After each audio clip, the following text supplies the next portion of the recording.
Now to an ABC News investigation tonight, a troubling new development just 1 month after the terror attacks in Paris. You'll remember this image. Authorities say one of the alleged suicide bombers using this fake passport to slip into Europe among the Syrian refugees. Tonight, a chilling new warning. ISIS now has its hands on at least one official passport printing machine. ABC's chief investigative correspondent Brian Ross on the concern those fake passports could be used here.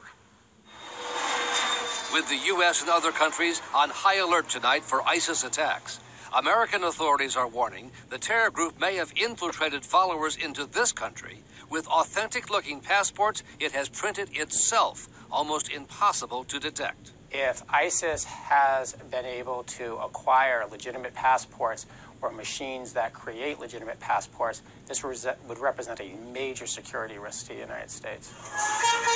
Authorities say as ISIS swept through major Syrian cities last year, it was able to seize government passport printing machines of a kind used by major governments around the world. A Homeland Security Investigations Bulletin sent to law enforcement in the last week and obtained by ABC News showed examples of suspect passports and said ISIS may have boxes full of blank passports. The bulletin warned that individuals from Syria with passports issued in these ISIS-controlled cities or who had passport blanks may have traveled to the U.S. The director of the FBI first revealed the problem publicly on Wednesday. The intelligence community is concerned that they have the capability to manufacture fraudulent passports, which is a concern in any setting. Several of the fraudulent passports have already been discovered in Europe, most notably in the Paris attacks, when authorities said one of the suicide bombers used this forged Syrian passport to come to Europe as a refugee.